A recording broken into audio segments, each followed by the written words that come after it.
What's going on, you guys? It's AskCat bringing you guys another video, and in today's World War II video, we're going to be wrapping up the Absoulem reaction series. And I would like to mention that I do have permission to react to Absoulem's video called New Leads Every Unsolved Easter Egg in Call of Duty Zombies. That's going to be the goal for today's video. We're going to go ahead and wrap up the Absoulem series. Let's go ahead and just jump right into it. Hopefully you guys enjoy the video. Let's move into the more plausible side Easter eggs.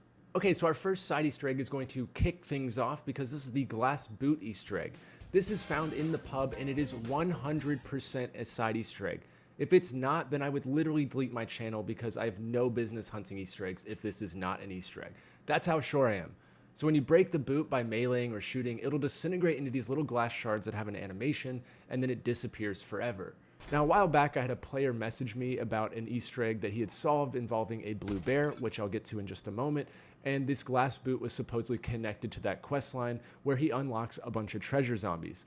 Due to the fact that he's refusing to provide proof or information, I can't really confirm if this Easter egg even exists or if this is connected. But like I said earlier, I am purging everything I know, and that is one piece of information that I have in my back pocket. The only thing I know for sure is that the glass boot is absolutely going to be something, but whether it ties to what he's saying or not, I don't know.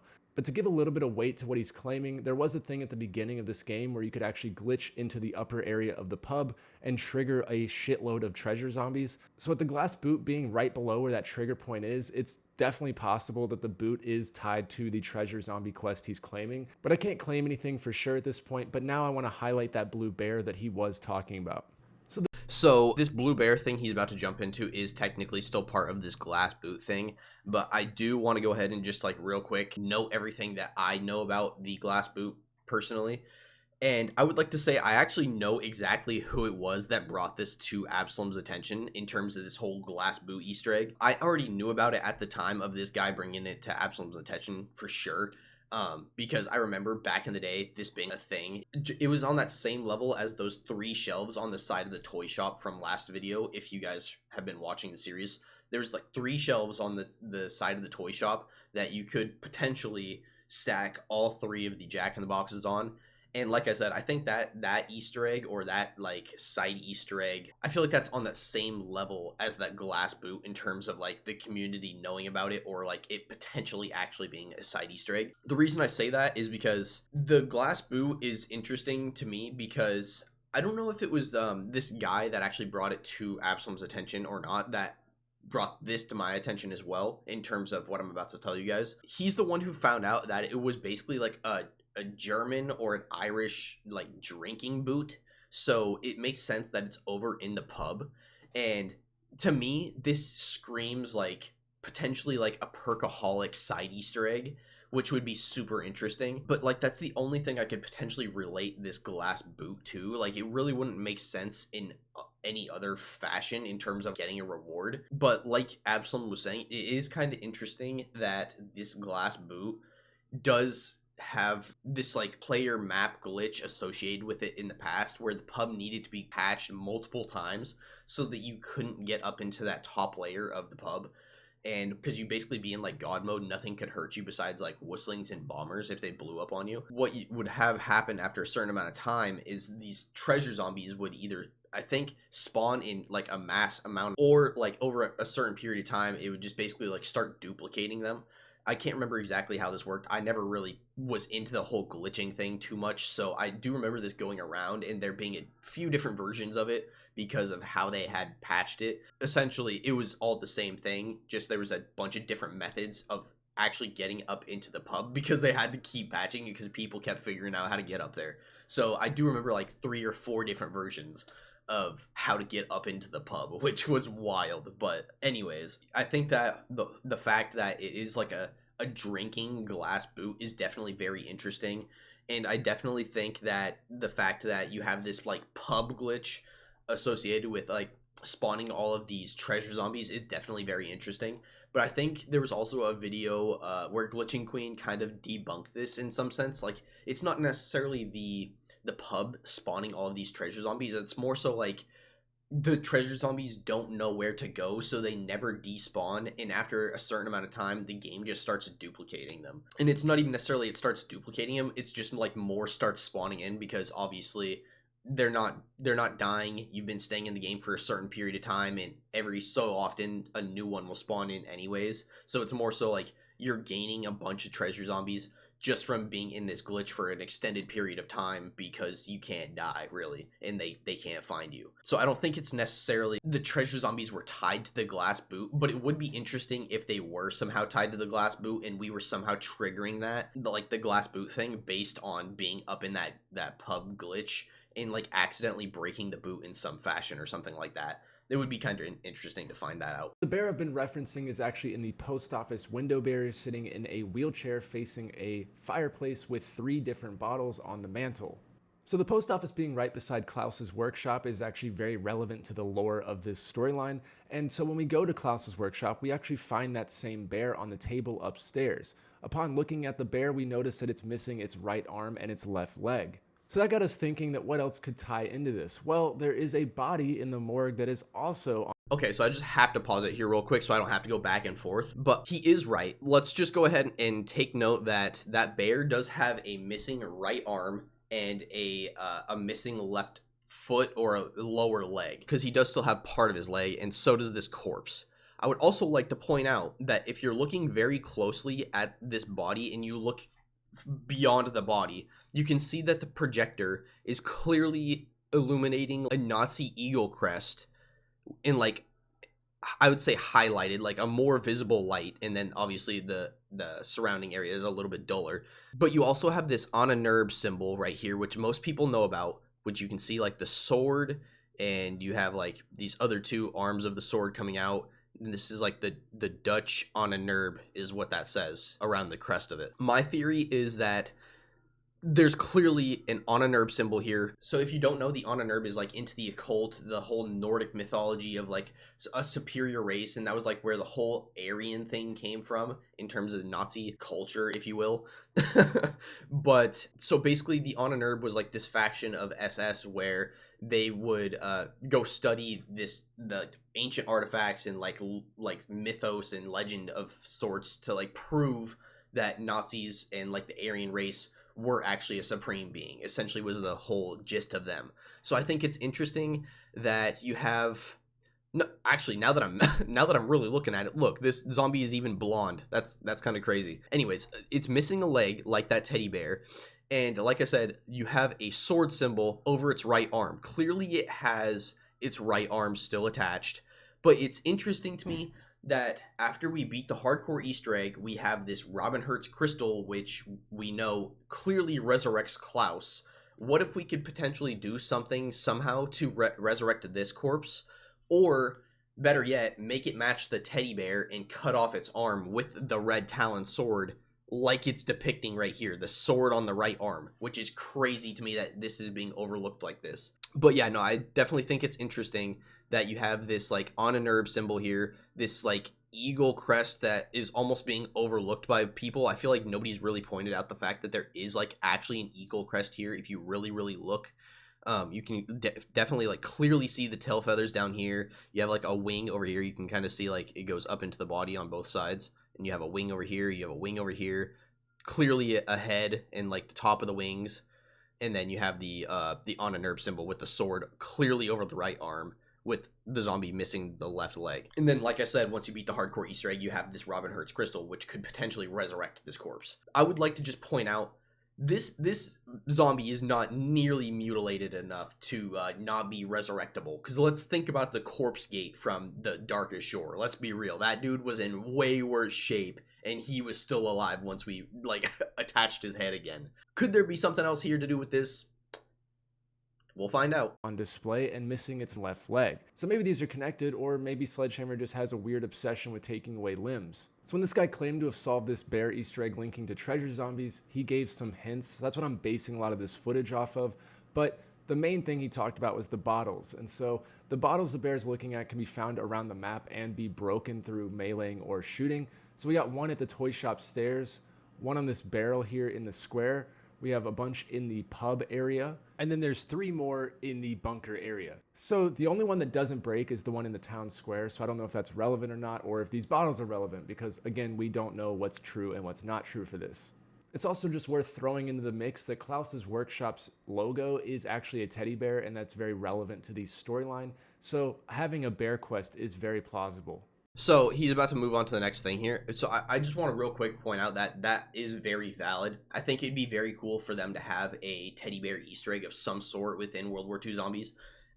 If nothing else, to like kind of pay homage to like obviously Treyarch Zombies and their whole like teddy bear thing that they did for the longest time. And then obviously now they're doing like the whole Mr. Peaks like bunny rabbit thing, but like that's besides the point. I think it is very interesting that, like I said, the teddy bear could potentially match this corpse over in the morgue, assuming we did chop off its arm and say use its arm for something, or like potentially once we make it match the teddy bear for whatever reason, maybe that would resurrect it because it now matches. I don't know. Like I said, that's just a theory that's out there. I don't even know where to go with that really. But in terms of this this blue bear and tying it into the boot, I don't know. I think they could be like separate things, to be honest. I think this bear and that like corpse over in the morgue could be one thing, and then we also have this glass boot, which could be like a potential like side other thing. I don't think they're tied together. And the biggest thing I'd like to point out here is like I do know exactly who this guy is that brought up the whole like bear Easter egg, the whole freaking glass boot thing. I know who that is that brought that up to Absoulem in the first place.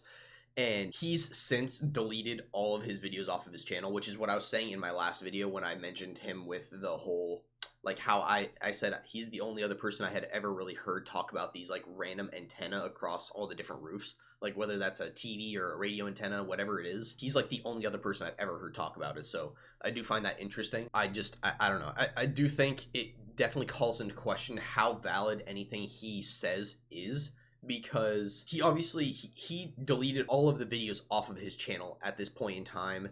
And also on top of that, he claimed to have found an Easter egg within the World War II Zombies mode on the Final Reich, which is what Absoulem was referencing when he first started talking about the glass boot. He said that this guy hit him up about a new Easter egg that he found, but he refused to provide any evidence. And I would like to just point out, like, I pressed this guy multiple times to share with the community how this Easter egg would be done if he had really found something. Why would he not want to go ahead and share that with the community? His reasoning every time I asked him was always he found it with his significant other, whether that was his girlfriend, his wife, fiance, whoever it was. He found this Easter egg with her. So his reasoning that was basically like that was their like special thing together within this game. So they pretty much wanted to keep that for themselves, which like in some sense I can kind of respect that, but at the same time it doesn't make a whole lot of sense. If you really found something, that just doesn't make any sense to me.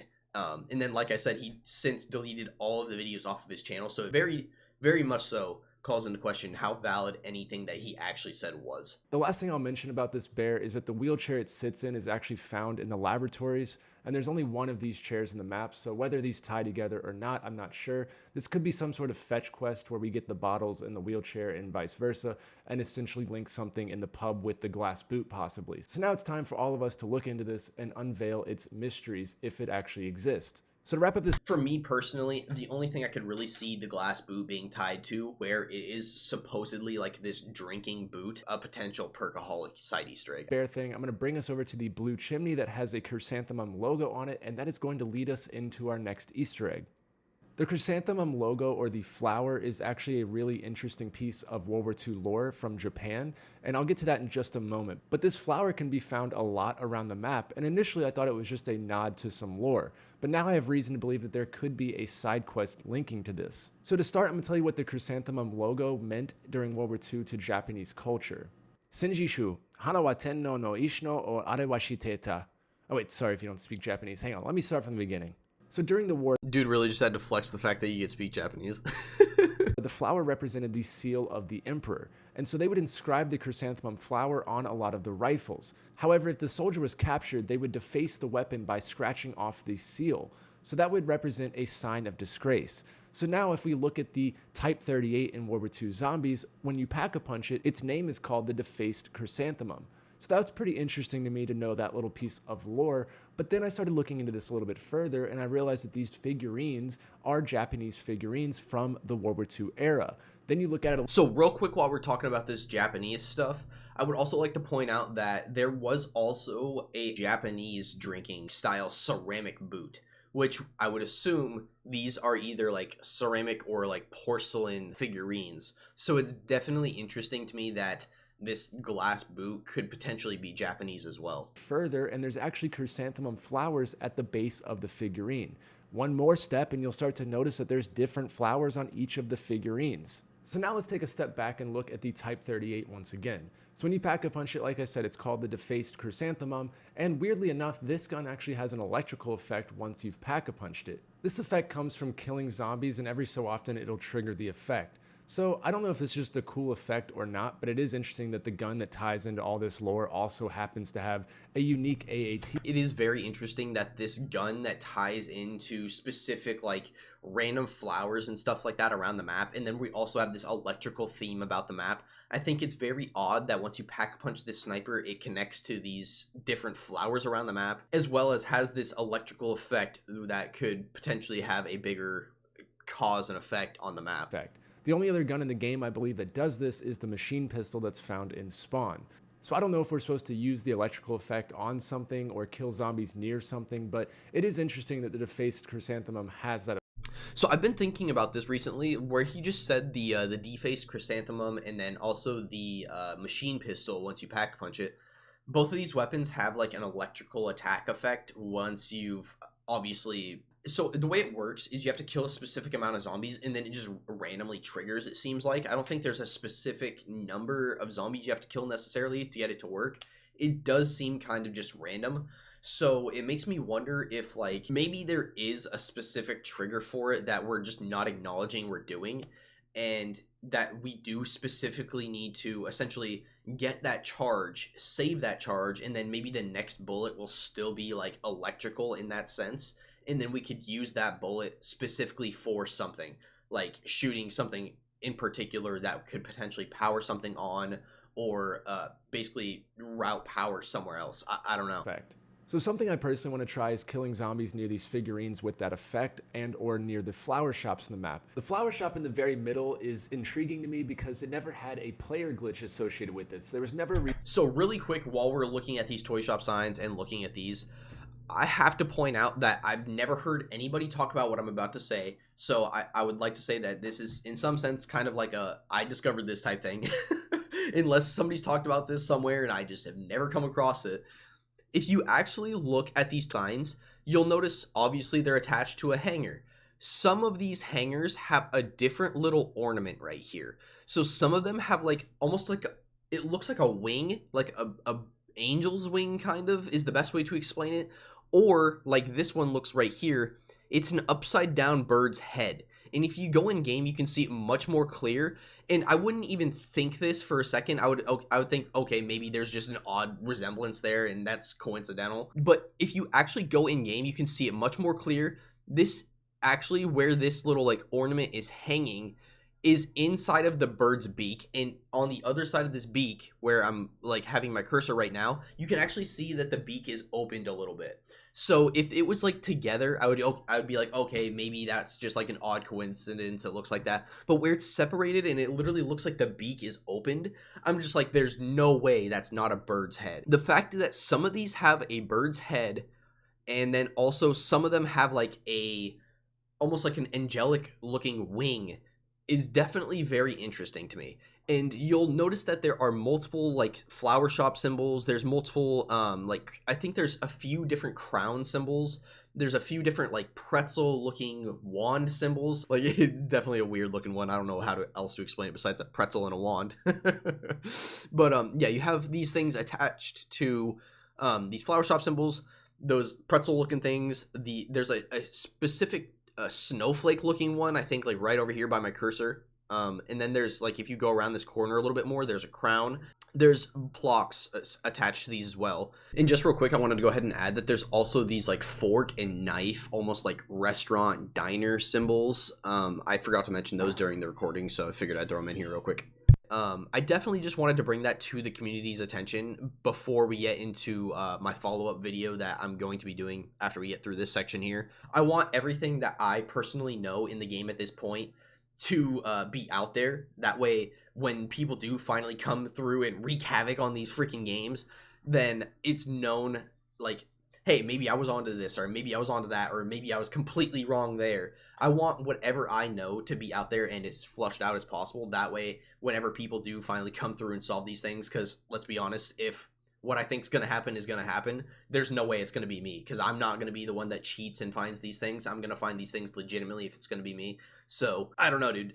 To me, it seems like people are just going to kind of come through and freaking clean these games out, but I don't know. We'll find out. I'm definitely going to like be requesting your guys' opinions and what you guys think on that after we get to that point, but let's just go ahead and let this continue for now. Reason to patch it. And something you might not know is that that building with the shingles and the flower shop just also happens to have a instant game-ending death barrier when using no clip. Usually if you go out of bounds somewhere they don't want you to be, it just downs you or it kicks you back into the map, stuff like that. But to end the game just permanently is a very interesting effect that they only reserve for very secret areas or like boss fights, things like that. Something that they don't want you to see. So why is there just an absolute game-breaking death barrier on that flower shop? And also over the pub, weirdly enough, which that makes sense because they patched that glitch from earlier. But why is the flower shop death barriered?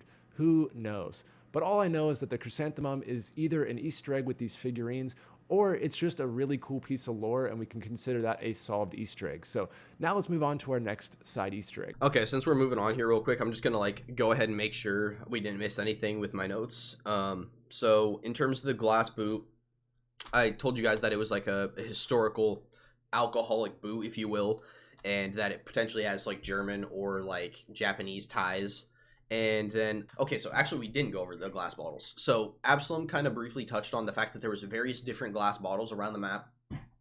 There's specifically like blue ones, green ones, red ones, and then I think there's like a bunch of different brown ones. There's specifically one bottle in the town square that does not ever break.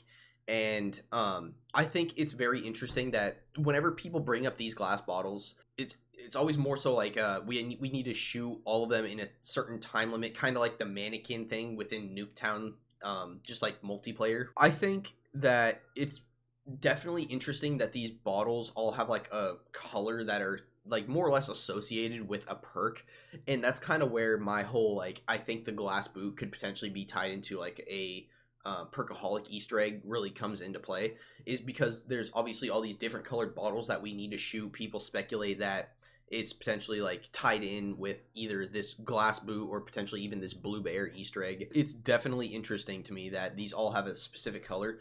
And there's actually that same guy that I mentioned in my last video, that Cinca Renta FX guy or whatever his name is. He actually brought up the fact that there are a lot of these like brown colored bottles, and he thinks that these are specifically like the special bottles, I guess, if you will. I wanted to throw in there that I think that he might actually be onto something. Maybe either these brown bottles are the ones we need to be shooting, or maybe they're the ones we need to have left after we've gone through and shot all the other bottles. I don't know how this would work exactly if this is a side Easter egg. I think it's definitely interesting that they have all these breakable bottles around the maps in various different spots, and there's not really been anything found with it like at all. It's kind of hard to say because like we don't know if it's like a timed thing or if it's like we need to do it in a certain order, or I mean potentially both, because I mean you have steps like the bloodthirst upgrade battery when you're transporting that green light like across that path, and you have to shoot it within a certain time limit.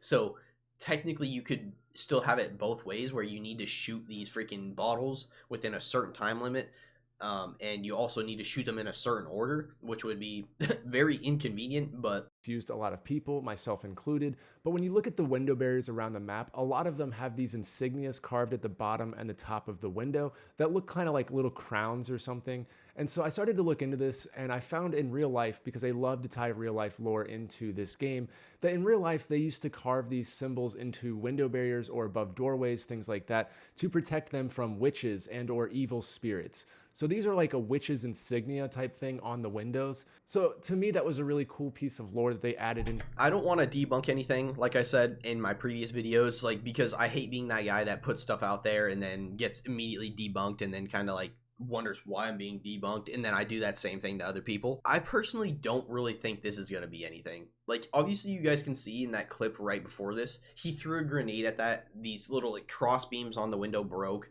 I think that's all this is right here, is just where the beam broke out of like this window frame.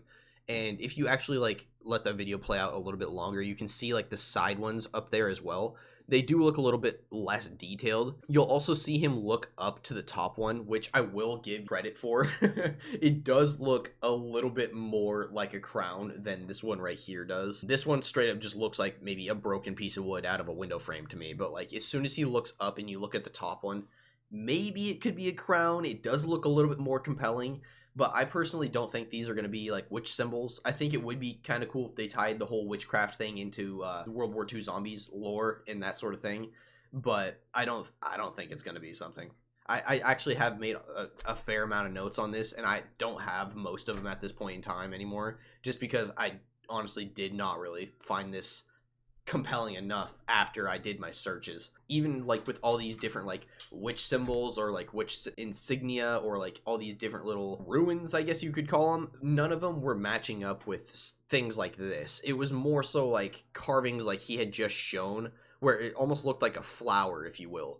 But yeah, you can see it's just like almost like a perfect circle, and then you have like this random symbol inside it. It was more so stuff like that, where you'd have like a triangle, or you'd have like a rectangle or a circle with some sort of like symbol inside of it. It was never really like this abstract, like, oh, let's make a freaking crown super detailed with all the jewels and all this sort of. It was never anything like that. It was just like super basic, like line work type art. Hardcore Easter egg steps. Also noticed that these window barriers that they're carved into are in odd spots that just happen to be near some of these side Easter eggs. So then it got me thinking that this might be similar to the metal plates that Klaus left behind that indicate the hardcore Easter egg steps on the map.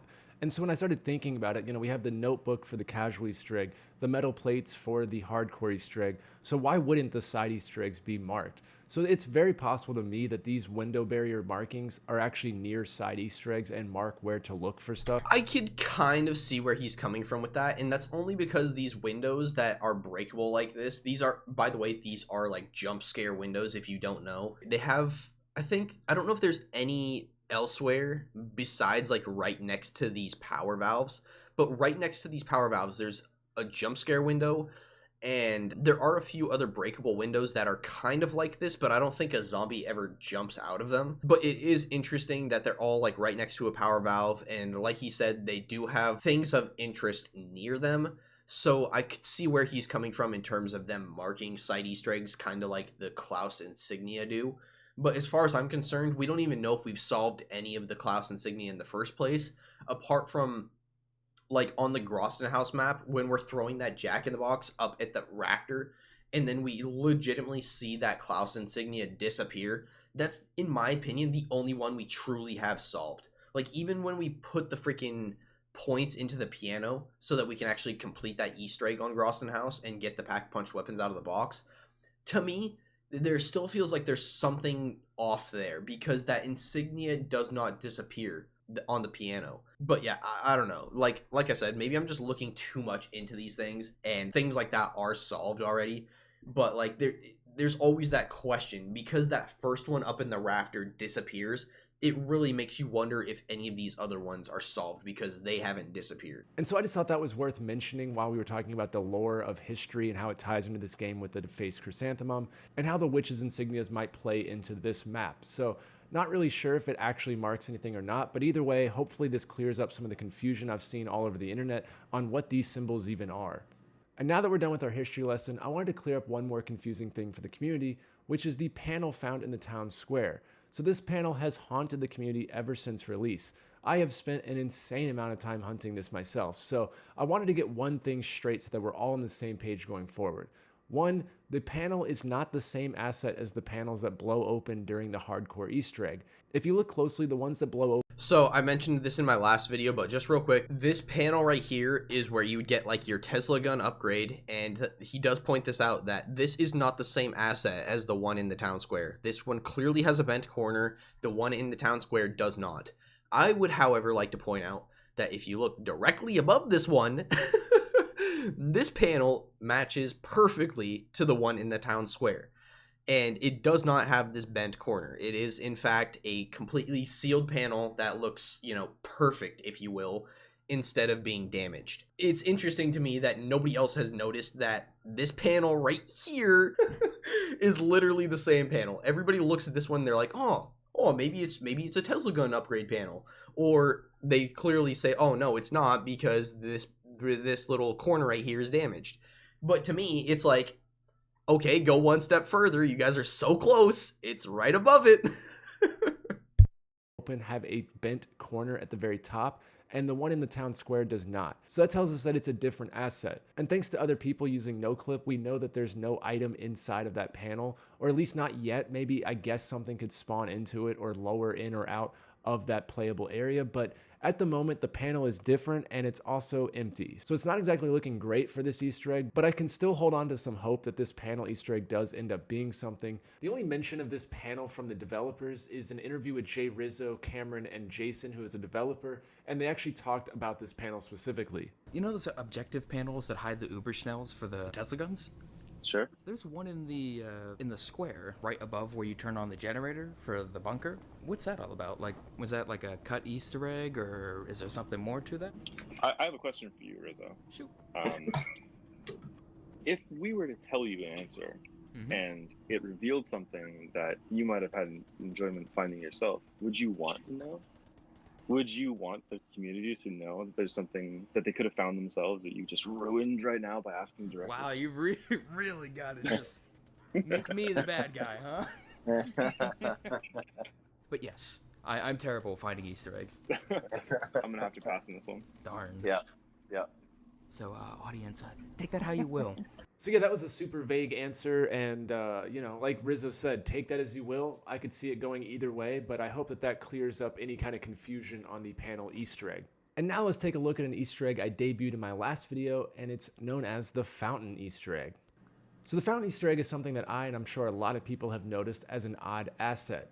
This fountain is a one of a kind, it's not featured anywhere else in the game, and it sticks out like a sore thumb. So when you look in the lion's mouth, you'll see a hose that comes out that would obviously fill up the fountain with water, or more likely blood in this case. So does that mean that we have to collect souls by killing zombies nearby, or do we have...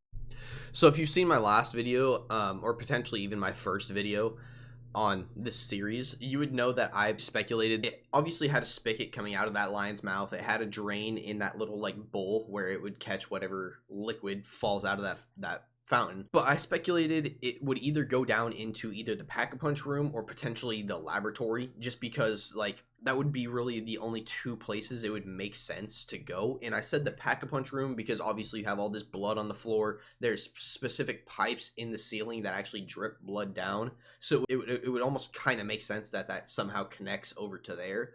Or potentially down into the laboratory where you're coming out of the command room and you're going down into the laboratory. You have this little pathway that would kind of lead you down towards the salt mine. But before you kind of get to that salt mine, you have these like tanks or like tubes on the right side. And you'll see that one of them are specifically filled with like a red fluid, obviously probably blood if it were, in this case, connected to that fountain. But it is interesting to me that that's like the only one of those that are like red and seem to be filled up, and it's always kind of grabbed my interest, so it would make sense that it is somehow kind of tied into this this fountain in some way, shape, or form. At least it would be kind of cool if it was, because I like I said, I've always found that one red tube very, very off-putting. Like it definitely sticks out for no reason. to activate something else in the map to trigger this fountain to fill up? I don't really know, but when I started looking into it more, I noticed that that orangish tint that's on the fountain actually matches the well in the nearby area with that same color. Then when you look at the well, you'll notice the faces on the well that also have spouts coming out. And I did want to mention that in the lore of Barbarossa, there is specifically a mention of him sending a small boy up to like basically see if the ravens had stopped flying every so often. And whenever the ravens had stopped flying, that would basically be Barbarossa's cue to awaken. So it's interesting to me that, for one, obviously our characters are the Raven Lords. If you've been following along with the World War II storyline, you know the whole storyline. By the end of it, we become the Raven Lords. So like this whole time they're being like taken along this path to become the Raven Lords. Either maybe they tied this lore of the ravens ceasing to fly into our characters being going down at a certain point, maybe kind of like the blood pool within the Frozen Dawn when you're doing the Roar of Sanket for the like shield upgrade thing. Maybe it's kind of like that where we need to go down at a certain specific time, and it would be the ravens stop flying, and then Klaus, I would assume, being the small boy, would allow Barbarossa to be like, okay, the ravens have stopped flying, and then that would allow him to awaken in some sense. Or, honestly, I think this is a more likely theory. I think that those random jump scare ravens we have around the map, I think maybe we need to somehow eliminate those and get those to stop flying, and maybe that would be that literal sense of getting the ravens to stop flying. And I've made countless notes on this before, and you guys probably saw that in my last video. Yeah, no, I definitely have this like theory that there is a potential way to get those ravens to stop flying, whether that's like killing them with the red talon or potentially this like bloodthirst upgrade. I think there will potentially be some way to get those ravens to stop jump scaring us. They match similar to the fact that the lion head face and these humanoid faces both have these spouts coming out of them. So is the well the activation point and the fountain is what we fill up? I'm not entirely sure.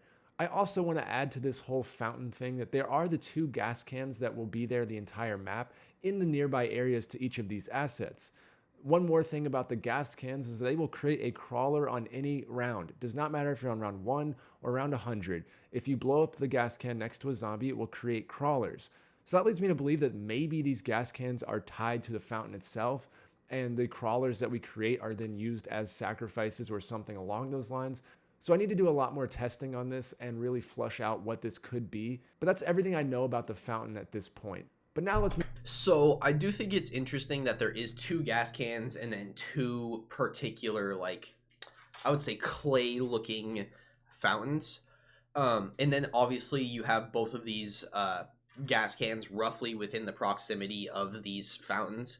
But it is also kind of interesting to me that both of these gas cans, if you really look at it, line up with this particular fountain. Like, yeah, you could argue that this other one off to his left that is kind of over by the flower shop, yeah, this one right here, I think it spawns like roughly right here somewhere. I guess you could argue that that one's closer to this fountain over here, kind of behind this building, and all you really need to do is like wrap around this building here and then sacrifice these zombies in some fashion if that's the case. But I think it is more likely that they're both, like, if they are tied into a fountain, I think it is going to be that lion fountain. I think they would both be tied into that same fountain, specifically because they both have, like, a straight line of sight to that fountain. I don't know if that really is a valid reasoning or not. It just makes the most sense to me. You obviously have, say, like, right here, you would have your gas can. This lion fountain is over here. You can directly see that. And then you also have this one over here by the bunker, roughly, and you can directly see the fountain yet again. And like I said, they're both roughly that same distance away from the lion fountain. So it definitely makes me wonder more so about that lion fountain than this other one over here. But I do think this one right here is interesting for a different reason. And like I said, because it like ties into the lore and it portrays this little boy up here kind of like on the pole, or whatever you would really call this in terms of like a fountain. But yeah, no, it's definitely interesting that you have like this little image of a boy portrayed on this fountain. And then also while we're talking about these like fountain or like random objects around the map like this, there's also one over in the village square that has always kind of like stuck out to me for whatever reason. And it looks like kind of like this, but it has a fenced up area around it. It's like definitely much smaller. I'd say it's like 1/4 the size of this, but it basically has this similar setup, except inside of here is not filled with snow or anything. It's just empty, but it's like basically this wall setup. You have like a little fence over it. It has this like pole going up, and then on top of like this pole, it almost looks like, I'd say, either an acorn or like an Easter egg, which obviously I'd like to think it's an Easter egg, but let's be real, it's probably more so like a freaking acorn.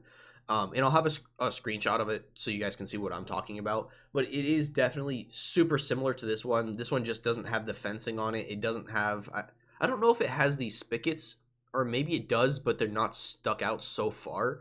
But the point I wanted to make with this thing in the first place, the one that I'm going to have on screen for you guys now, is the fact that it has bloody little handprints along all of these faces of the walls surrounding it, I guess. I don't know. I don't know what to do with like the fact that it does have a bloody little, it almost looks like a little boy's handprint, which is why I wanted to bring this up, because like I said, this fountain over here also portrays a little boy. And then you have a child's handprint at very least. It doesn't necessarily have to be a little boy's handprint, but it is interesting that it looks like a child's handprint for sure. So I need to do a lot more testing on this and really flush out what this could be. But that's everything I know about the fountain at this point. But now let's move into our lightning round for these side Easter eggs. The lightning round are things that I find odd and I don't really have much of a lead or theory for. So we're going to do these really fast. And first one is the whistling pod in the laboratories. So with all the whistling pods in the laboratory, there's one that stands out among all the other ones. So obviously the whistlings can spawn in these pods and then they break out. So honestly, in terms of this side Easter egg section, I think this odd pod is probably, I'm not going to say the most compelling, because I do think that lion fountain is very compelling as well in terms of being like that sore thumb, as Absoulem put it. It definitely like sticks out and it makes you question why the hell is it there, considering we never get to really do anything with it. But this odd pod, as he puts it, is definitely interesting as well, because as he says, it's always opened. You always kind of like have access to it, if you will, but it never gets used. It's also connected to this rail system. All the other pods like this are either completely sealed, never get used, or a whistling in particular pops out of them. So it's interesting that you have almost like this hole in the floor specifically around this one pod, suggesting maybe it could either raise up and drop down, or it could potentially just be taken along this rail in general, because it is attached to this rail. If you don't know about this map, there is also a little system behind him. As you can see right here, like this is where we would assume this pod would go. It would go along this rail down here and into potentially this area down here, which has been like a speculated playable area for a while. I personally don't think it'll be like a playable area. I think maybe like we're suggesting here, this pod could go down along this rail system and potentially go into that section. But I don't think it's going to be a playable section for us personally, because I have actually seen Straub spawn in there. And I think I had that in my last video actually, or maybe even my first video. But I was talking about how that blood fountain could potentially tie into this like tube down here as you're coming out of the command room. And this walkway that ties down into, say, the salt mine. As you're going around that corner, there's a red tube over here. And then I just, for the shits and giggles of it, ran down here to look down here, because I thought I had seen those tubes in here as well. So, in fact, that was the case.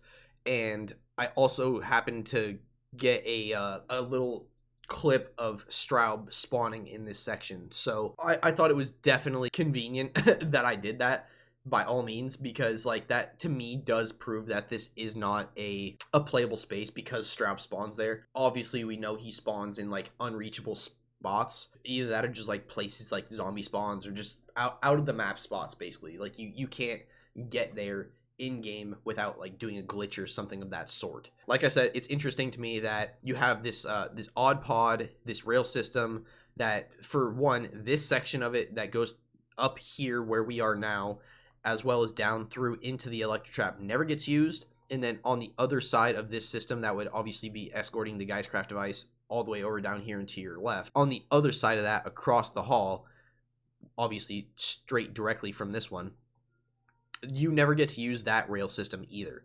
And I would like to mention there are a bunch of zombies tied to that section. It definitely makes you wonder if like, okay, maybe we're going a bit far here. Maybe that doesn't ever really get used in that sense. But on the other hand, maybe this whole system like kind of shifts down and it would move the zombies out of the way, more or less, in some sense, because I find it hard to believe that neither one of these things gets used. So I was going back through some things and getting some clips and screenshots so you guys have some visuals during this video, and I went back and I was looking into this odd pod a little bit. I was going to go ahead and get that like spotlight clip or screenshot for you guys so that I had a visual for that. And I turned around to go ahead and get that because I had my game paused for a while, because I've been like going back and forth between editing and playing the game, getting things I need, pause the game, go back to editing. And I turned around to go get that freaking spotlight image for the odd pod, as Absoulem's been putting it. And that door was on it. The door was like sealed, and I've never seen that before. So I was like, okay, I've got to bring this to somebody's attention. So I've been doing a little bit more digging into this whole odd pod thing, because the fact that that door was on it and the fact that the pod was sealed and I had never seen that before was very, very interesting to me. I was just like, okay, I've got to figure this out. I've got to do some testing here. And I actually found out that as soon as you charge the Geistcraft device down in the Emperor's Chamber and then it raises up into the command room, you'll obviously see that the bunker has gone into like a blackout mode so that there's no lights on. And then that's actually when this spotlight on the odd pod starts projecting onto the odd pod. And then once you hit that red button up by the Tesla gun crafting station that actually allows that the escort step to begin, and it'll basically take that guy's crafted machine down into the laboratory, that as soon as you hit that red button, that's exactly when the odd pod door breaks off. And I thought that was super interesting, because I don't know if anybody's really done the testing to actually figure that out, but I actually did just go ahead and do the testing in order to figure this out, and that is exactly when it breaks. You'll go ahead and charge up the Geistcraft machine in the Emperor's Chamber, it'll raise up, and as soon as that bunker goes into blackout mode, that's when you get your like spotlight activation, and then as soon as you hit that red button that allows the escort process to start and go down into the laboratory, as soon as you hit that red button, that's actually when the odd pod door breaks off. So it's definitely interesting to me that this is somehow, in one way or another, tied into more or less the casual side of the main quest. But like I said, this odd pod stands out so much. There's like a freaking spotlight directly on it, has this rail cart system tied directly to it, has this other section directly across from it, which never gets used. Makes you think maybe you could freaking send that pod down there and it would come back out with a specific zombie or something of that sort. I don't know. So obviously the whistlings can spawn in these pods and then they break out, and then at a certain point all the pods are open. However, there's the one on the upper floor that is very different than all of these, because it starts open and there's never a whistling in it.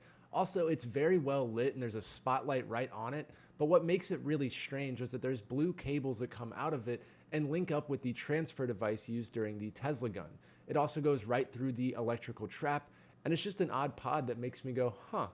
So I just wanted to point that out because it might be tied to something, and it's just kind of worth knowing. So let's move into our next lightning round lead. One more really quick thing while we're still on the topic of that odd pod. I did want to mention that it's kind of interesting that there is a particular Straub quote where he was talking about how during one of his early experiments, it was basically like an attempt to try to draw power from the hilt. And basically one of the cables overheated and struck a soldier, killed him instantly, and also reanimated him instantly, pretty much. So it was basically like killed him, resurrected him, turned him into a zombie type thing. And it's interesting to me because it's almost suggesting, like, we obviously have these cables around the map that were like allowing the Geistcraft transfer device to go from place to place. And it makes me wonder if maybe there's a way to overheat those cables, potentially breaking one of these routes it can take, therefore forcing it to go onto this odd pod route. But like that's probably one of my best ideas in terms of like how we could potentially get this Geistcraft device over onto that odd pod route. But I don't know. I don't know if that's even logical to really think, because like I said, it was during one of his early experiments to siphon energy from the hilt. So that would suggest maybe this happened down in like the actual Emperor's Chamber rather than somewhere else around the facility. But I don't know. I guess maybe you could still play off of that and then potentially take that knowledge somewhere else around the map. Thanks to our sponsor Cheat, we have also uncovered another asset in this game that's known as a red Brenner head, or like a demonic version, like a bloodied version of a Brenner head. So we don't know anything about this because the game has not been ripped like the other Call of Duties, and people just haven't had a chance. Not yet anyways. We're gonna get into that. To rob us of the fun of hunting yet. So hopefully one day somebody comes through and is a saint and data mines this whole game and takes away my career. But for right now, we just know that there is a red Brenner head in the game files. Whether it's a thing or not, who knows? I asked one of my teammates to look into this further since he has this on PC, and he was able to confirm that this does in fact exist in the files, but as to what it is, what it does, where it goes, I have no idea. So that right there, This is, like he said on screen here, this is a texture wrap for the head asset for like a Brenner head, which is why everybody speculates it to be like a red Brenner head or like a scorched Brenner head. And I talked about this in one of my past videos, I believe, either in part 1 or part 2. But I was touching on the fact that I was experimenting with this and potentially trying to kill the Brenner with the fire trap. And that obviously didn't really do anything. I actually had to burst his tanks first before the fire trap would even do any damage to him. And then I was considering like, okay, obviously that didn't do anything once he did die to the fire trap, so maybe I need to leave that head down there for a certain amount of rounds, and then we could go ahead and like just set off the fire trap repeatedly, and potentially after a certain amount of rounds it would become a scorched Brenner head because it had been cooking in the fire for so many rounds. But that unfortunately didn't do anything either. So that's like the extent of my testing that I've done into this red Brenner head. I do think this is a very interesting asset, but whether it actually gets used or whether it actually got implemented into the game is yet to be seen. I do hope this ends up being something, obviously. It's definitely going to take some work to go ahead and uncover how this would actually work. And if you actually look at it, it looks like these are like the ears right here, maybe. You have like the ears, and then you have like the eyes or whatnot, and then maybe this would like wrap around to the point where it's like you're looking at the skull or like the layer of the head, basically. And I'll show you what I mean. Whenever he aims down sight with it, like you can kind of see like the layering of the skull. So I would assume like obviously our hands are over the ears type thing, but you have your eyes, your nose, and then you have like that layering of like being able to see inside the skull where it's like split open. So I would think if there's a way to texture wrap it, that would probably be your best bet, is like matching it with the asset to the like the eyes and the ears right there, like I was saying. Because like before I was just looking at this, like I've looked at this image multiple times and I've never really like been able to like perceive how you're actually supposed to look at this. But I do actually think that these are supposed to be like the eyes, the nose, maybe like the cheeks here you can kind of see, and then you have like obviously your ears, and then obviously just kind of wrap the rest of it however you need to. But I think this would be like the bottom of it, like the neck type thing, and then you have like your brain and that sort of thing up here. This is like the rest of the like the flesh and stuff that would be tied to the face, and then you have like the innards, like the brain and that sort of thing out here. But yeah, like I think that'd be like the layering. So I don't know, like I said, if anybody can like actually wrap this onto the skull, that would be sick. I've been waiting to see somebody actually do that. But yeah, it's interesting that it looks like, you know, eyes right here, potentially like a nose hole, like the face section here, and then ears, scarring up top, and then yeah, so on and so forth. But I would also like to mention it doesn't look like it has eyes. And I would like to mention that the regular Brenner head, while you can't see its eyes, it does have like goggles on. So it's interesting that this doesn't look like it has goggles, which almost makes me think maybe it's a pest and not a Brenner head. But it is interesting that they are referring to it as like a Brenner head or like a red Brenner head or something of that sort in the game file. So maybe I'm wrong. Maybe it's not a pest, but like I said, it's interesting that it doesn't have eyes. As to what it is, what it does, where it goes, I have no idea. I just know that this is terrifying if this is real, because that means that there's a demonic Brenner that we'd have to fight. And that's exactly what fuels my nightmares. So hopefully this is actually not a thing and we can just move on to our next lead.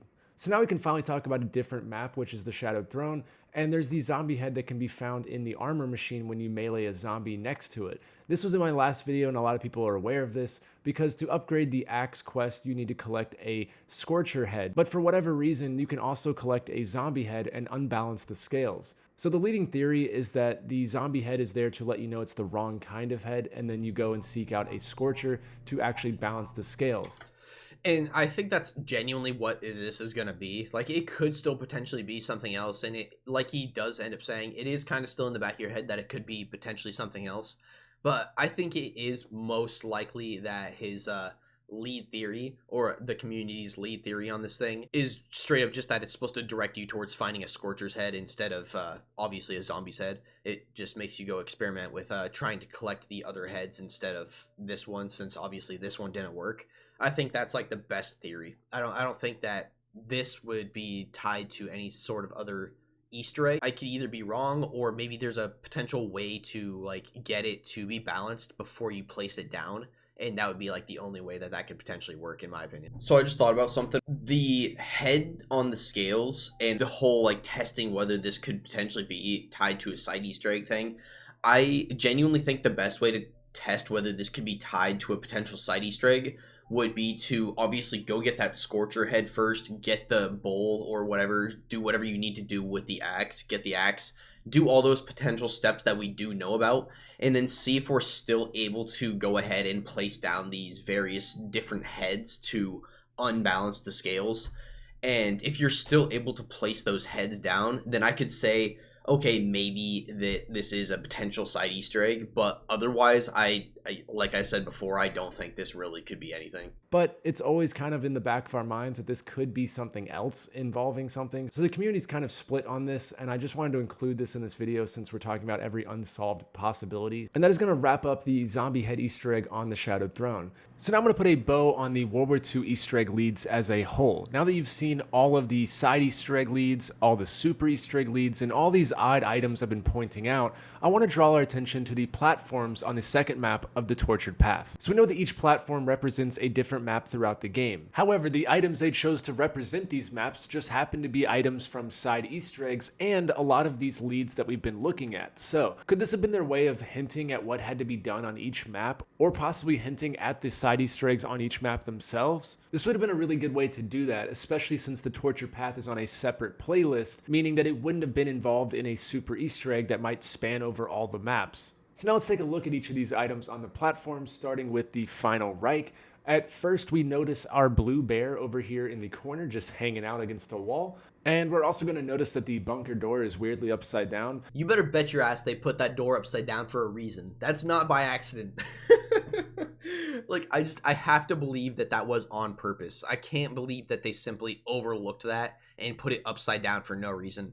I think this is maybe meant to, like, this is kind of a reach, but like maybe this is meant to imply that we're gonna need to flip everything we think we know on its head in order to solve these sort of things. Like, maybe I think this would tie into my alternate initiation step for this super Easter egg in World War II Zombies. I think this would tie into that theory perfectly, because I have this whole theory of keeping the bunker door shut, or maybe even just the command room in general, because I've noticed up until you actually open up either the bunker door or the entrance into the command room from the left or the right side from the laboratory or the morgue, until you open up one of those three doors, Stroud never really acknowledges you're even on the map. So it's interesting to me that they show this bunker door upside down and it's closed. But yeah, no, I wanted to throw out there that it is definitely interesting that it's upside down, and you better bet your ass they did that for a reason. I don't really think that's connected to what I'm saying, but it's just kind of funny to me. And if you've never noticed that, yeah, the door's upside down for some reason. So next we have the Japanese figurines over here on the rock. So again, another odd item I talked about these a little bit in like my take one of this video, and I was discussing these in the sense of like, it's interesting to me that there's specifically 4 different figurines. We obviously have 4 different main characters. So I was like, okay, what if we're supposed to associate these different figurines with each one of these different characters? But then I was looking a little bit more into it, and like, you can clearly tell they're all female figurines. So it's like, in some sense, you would have to make that compromise of calling 2 of your male characters females, or you just have to like overlook that and be like, okay, well, we have 4 main characters, 4 figurines. Like, it's that simple, and like, don't look too much farther into it. But I think it's kind of odd that if these are connected to our main cast, they technically did go out of their way to like make 2 of these figurines, which could have been male, female. But I also don't know if it's like a historical inaccuracy thing to have made like a male figurine. Like, I don't know if they specifically only made female figurines, which therefore would fit into historical accuracy. So like, if they did make male figurines, then it does kind of raise the question, why wouldn't there be 2 male figurines here? But of course there's 4, so it kind of has my mind wondering whether they only did females or not. Pointing out. And lastly, we have the green present box. Now, I haven't mentioned that in this video. That will be going in one of my follow-up videos to talk a little bit more about this. But since I'm talking about it here, I will go ahead and drop that this box that's featured in the toy shop window on the Final Reich is kind of odd. It plays a Jack-in-the-Box type melody out of it every so often. And so I think more so than the box itself, I think the clown sitting on top of the box is very interesting, and I think the wagon is interesting. I say the wagon because the wagon specifically has its own calling card if you actually have it unlocked. I don't know how rare it is, but I personally do have this calling card, so I find it very interesting that this wagon is just randomly in a calling card for apparently no reason, which, I mean, they can kind of make a calling card of whatever they want, but it is kind of odd that they chose a wagon of all things, and that, as far as I'm concerned, you really don't see this wagon anywhere outside of zombies. Like, maybe you'll see it like time to time here in like campaign and multiplayer, just kind of like randomly thrown about, but it seems like it would have the most significance for zombies, of course. So yeah, like I said, it's odd that they made it into a calling card is all I'm trying to get at. it's got the toy clown on it, which has marked Easter egg steps on the Shadowed Throne and the Frozen Dawn. And again, I'll be talking about this a little bit more in the future, but it's not really relevant to this video. And while we're talking about calling cards, and since we're on the Final Reich little like island thing here still, I think it's interesting that they have a calling card called Burn It Down. And I've had this theory for the longest time that the alternate path for this whole Final Reich Easter egg storyline thing, I have this theory that in order to get this storyline to fit into historical accuracy and make it fit into history seamlessly, you would basically have to throw out all of the DLC maps and basically make the Final Reich a standalone stage or a standalone map.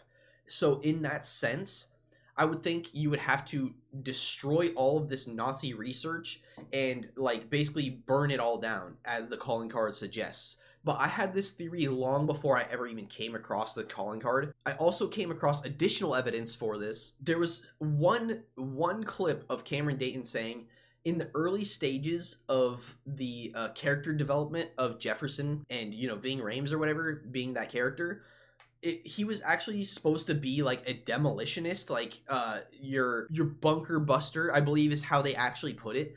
Even if they did like slightly change this Jefferson Potts character to be like a different character, I think it is still interesting because he used that exact wording of a bunker buster. To me, he seems to have the least amount of quotes, so it does really seem like he's mainly just brought along for that muscle in that like military force, if you will. So it would seem like he would be the one to know how to do all these like demolitionist things. To even further this, you have these 2 random gas cannons we don't know how to do anything with around the map. You also have, if you look very closely, down through the bunker, there's gasoline spilled everywhere, and that goes all the way down to the Emperor's chamber. So it makes you think maybe we could potentially light this whole facility on fire and burn it down, as the calling card suggests. And I don't know, dude, it's just like, it seems a little bit out there, but at the same time, there's so many pieces to suggest that this could potentially be an alternate ending that it really does pique my interest. And this would tie into the whole saving Klaus thing and getting him back to the train station for this super Easter egg reward. And I say that in the sense of, if we're not going through and doing all these same steps that we did in order to complete the casual and the hardcore, and say we have to do like an alternate path altogether, I think that it would definitely tie into obviously saving Klaus in an alternate method to where he never dies in the first place. And I also think that we would never really need to either fight the Panzer Mortar, or maybe we could potentially take down Straub once and for all, just right there in the Final Reich, to match historical accuracy and basically cover this up, push it under the rug, and act like it never happened. Because in my personal opinion, that's kind of like what our team was sent here to do. It was to recover any sort of Nazi intel research and basically cover this up from the world. And there was so much of that sort of thing going on during World War II that it does genuinely make you think, what if this is a possibility? So that's why I didn't go into it. On the Darkest Shore, you'll notice something familiar if you've been following my channel, but we have the box that was for the upgraded Jack-in-the-Box Easter egg that our community solved a couple years back at this point. So yeah, another side Easter egg on these platforms. And when we move to the Shadowed Throne platform, you'll notice that they have the Perkaholic Easter egg that was with the leopard and the hats. Still one of my favorite Easter eggs in this game. So that's going to wrap up the panels. I think it's pretty cool that it showcases a lot of the main and side Easter eggs on the maps. However, there also are a lot of other items that could definitely be an Easter egg on these platforms. So maybe those are clues to hunt the additional side Easter eggs on the Final Reich and other maps. So this right here will pretty much go ahead and wrap up all my edits for the video. And I did want to just go ahead and point out, since he never really did this during the video, and I forgot to mention it during my main recording, I did want to mention the stone mural that is down in the Emperor's Chamber on the Final Reich. I wouldn't say he completely overlooked it, but he didn't touch on it at all in this video. And I would like to call and draw attention to this, because in my last video I actually brought up the fact that, yeah, you can clearly see Barbarossa with his sword and the 4 knights around him, but I'd also like to point out that one of them has red talon with Barbarossa's hilt attached to it. And I thought that this was extremely interesting, and it even goes to further prove that this is interesting, the fact that it's on this little Easter egg island, if you will. And on top of that, I would also like to point out to those of you that don't know, this stone mural was actually a piece of intel given to us during the early stages of this game before it was released. It was like part of the promotional content that was dropped to content creators so that they could like promote the game, essentially. This stone mural was literally given to us in a promotional image. So I just want to go ahead and throw that on screen for you guys now and draw attention to this and point out that this stone mural is definitely going to have a higher significance. And I would also like to point out that if you actually go onto the classified site where they had this image posted so everybody could see it, rather than having to go to like that individual content creator's stream where he revealed it basically for the first time, they had this image online on callofduty.com/classified. And if you actually find this particular page, it'll say potentially brought from another site or something like that, which definitely is very interesting in the sense of it shows you this Emperor Barbarossa holding his sword with his his hilt, his fully assembled sword, and then it also has the knight over here off to the side that has his hilt, but it's a different sword. So it made me start to theorize maybe there's a way to merge this red talon sword that we have on the Final Reich and we know that we can use with the hilt of Barbarossa, which we know we get after the end of the hardcore Easter egg. And the main reason I was like, okay, maybe this is potentially a thing, is because we know that all the pieces of Barbarossa's sword have been disassembled and brought to various different locations over the DLC season. So it's interesting to me that you have the hilt, and we also know that we get the Robin Hood's crystal once we do the hardcore Easter egg, which resurrects bodies or people. And it's interesting to me that we resurrect Klaus, but we also have this other corpse over in the morgue that we don't resurrect or do anything with. There's also a bomber laying on a table that we don't ever do anything with. And actually, out of the map, there's also a zombie laying on like I wouldn't say a gurney, but it's like a hospital bed for sure. And that's also over there in the morgue. So there's 3 bodies we could potentially resurrect within the morgue itself. So it's interesting to me that the only potential resurrection we've done so far is Klaus. So I just want to like draw attention to that. I also want to draw attention to this panel right here that neither I or Absoulem touched on in like my main recording. And now, ladies and gentlemen, we are finally done with World War II Zombies and can move on to our next title. I know that that was a ton of information and a lot of you guys don't even like this game, but there is a lot to convey here. And so, like I said, I'll be making a few follow-up videos to really do a much deeper look. I think that's going to pretty much wrap it up here. And then he pretty much just kind of goes into Black Ops 4. So I think I'm just going to go ahead and end it there. I want to thank anybody that did stick around for sticking around, because I do know it was a longer video. Not everybody's going to sit through an hour long of me talking about World War II zombies, dude.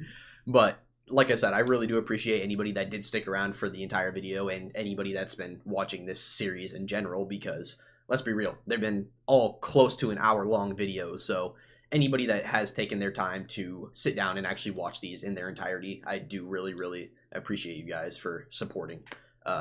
the work I've been doing. And since this is going to be wrapping up the series, I do also want to give that one last special thank you to Absoulem for allowing me to react to this content in the first place. Beyond that, I'll see you guys in the next video.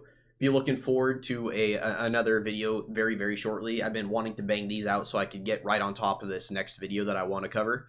And yeah, it really does have me concerned in terms of like Easter egg hunts and Easter egg hunters in general. So like I said, I'm interested to get into it, and I'll see you guys in the next video. Peace.